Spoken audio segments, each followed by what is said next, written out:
Olá, meus amigos. Meu nome é Kerison Nilson. Eu vim aqui esclarecer um pouco referente à polêmica do caso de Mariana Ferrer, tá?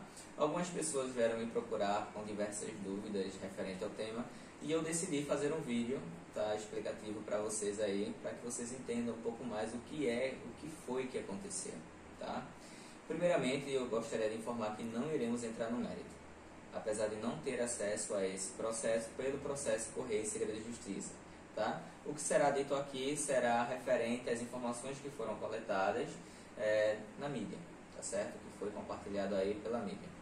O primeiro ponto muito importante a ser analisado é que subiu uma hashtag, tá? E que todo mundo está falando referente a um estupro culposo. Será que isso existe? De fato não existe, tá? Isso não existe. E pelo que conseguimos coletar, tá, pelas informações da mídia, é que na sentença não houve nenhuma menção referente a estupro culposo, por esse fato ser atípico, por não existir no Código Penal. É um primeiro ponto que deve ser elencado aqui e tido como destaque, tá? Então, essa situação de estupro culposo que está sendo indicado aí pelas redes sociais é muito equivocado. Não foi incluso nos autos, não foi incluso em sentença, tá? Foi alguém que criou, a primeira pessoa que criou isso, estão compartilhando, sem verificar a fonte, tá? Mas o que foi que aconteceu? Vejamos.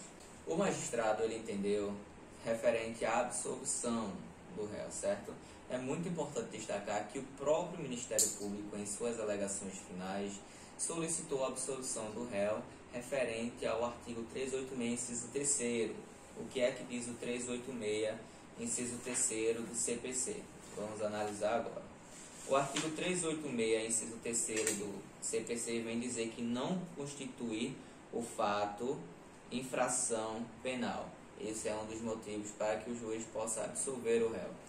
Foi aplicável, tá? Foi mencionado a tese de erro de tipo. O que significa dizer isso?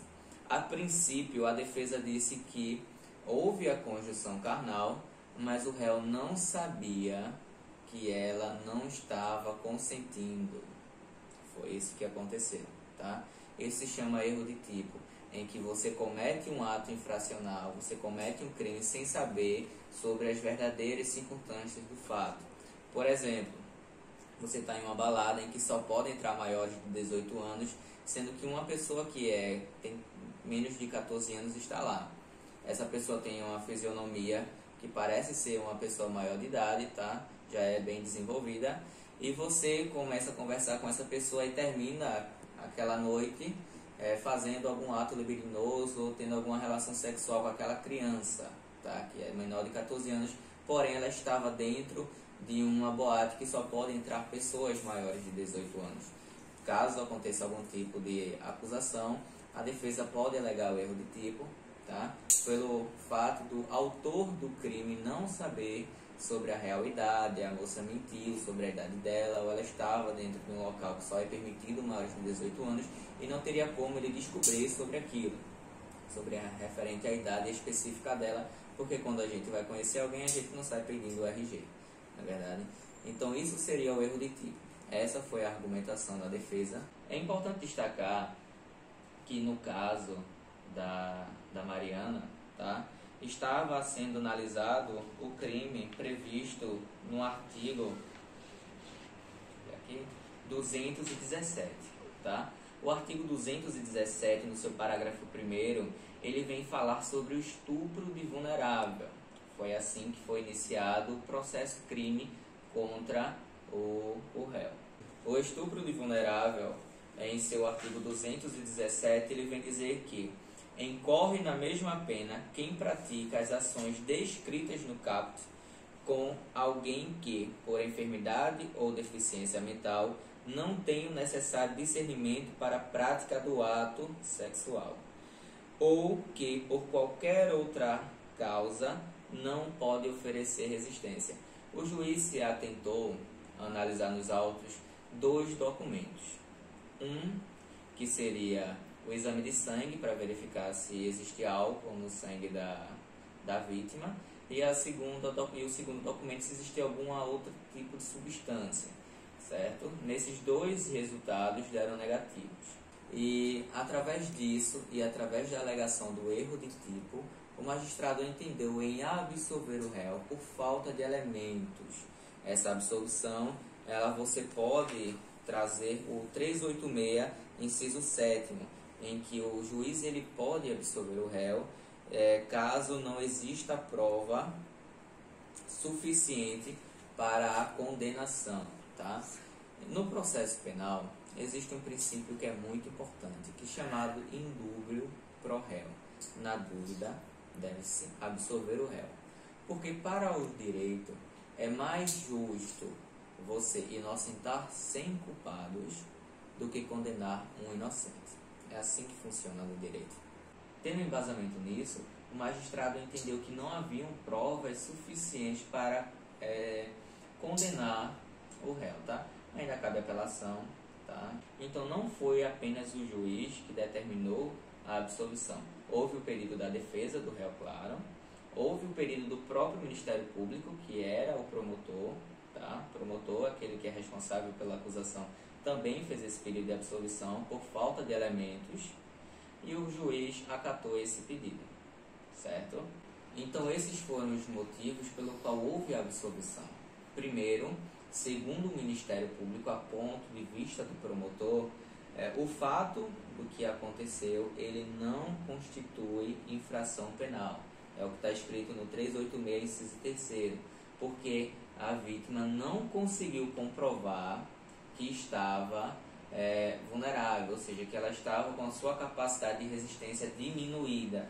Isso você consegue comprovar se você teve, se você está alcoolizado, ou se você, por exemplo, ingeriu alguma substância psicomotora que altera a sua resistência, que você fica grogue, essas situações. Isso não foi comprovado nos autos. O que se foi comprovado nos autos, ao ponto de vista do promotor, foi que ela estava ciente do que se estava sendo feito e que, no ponto de vista deles, não acarretaria aí uma condenação. É muito importante analisar a fundo esse caso, porque eu não tive acesso aos autos, tá?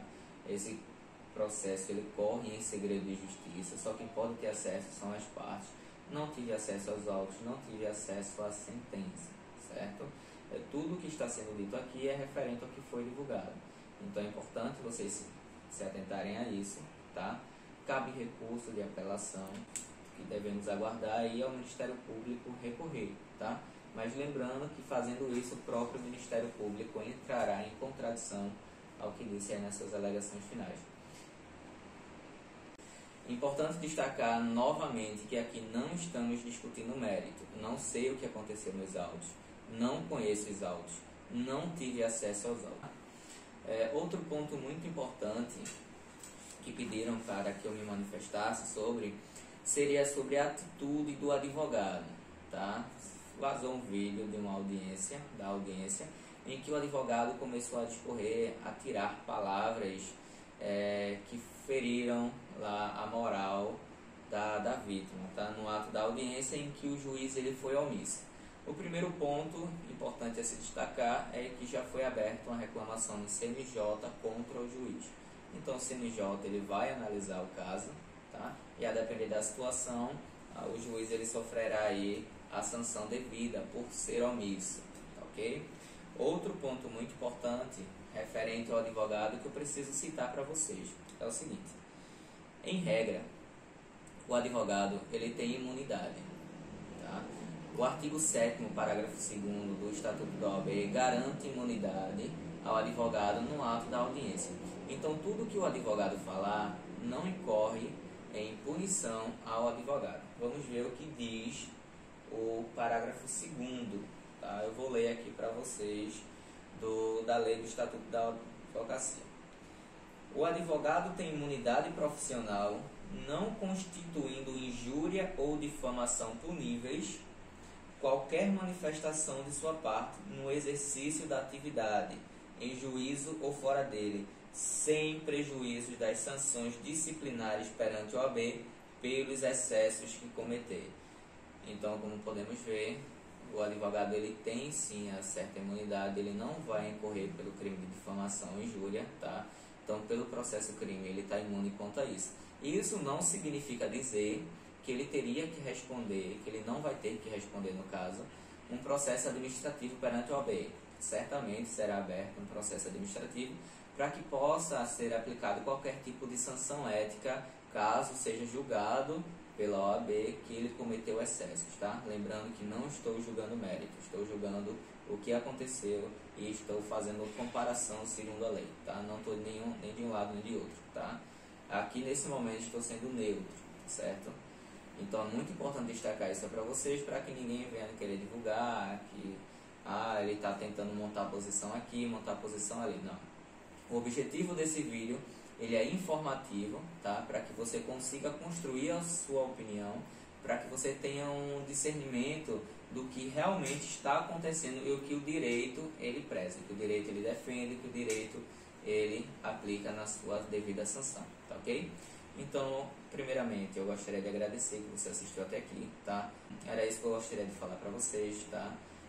Não houve nenhuma menção de estupro culposo, isso é tudo invenção, tá? Salvo engano, tudo isso deu início a uma reportagem, a uma publicação do The Intercept, tá? Ele que fez essa menção de estupro culposo, tá? Sendo que isso não está incluso nos autos, isso não está incluso na sentença, certo? Então, pelo que foi divulgado, claro. Então é importante vocês frisarem isso antes de fazer qualquer tipo de compartilhamento, tá? Então, lembrando, o rapaz, ele foi absolvido, segundo o magistrado, pelo que ele entendeu, que não houve provas suficientes para garantir que ele fosse condenado, tá ok? Então, o Alerta Cidadão ficar por aqui e até a próxima.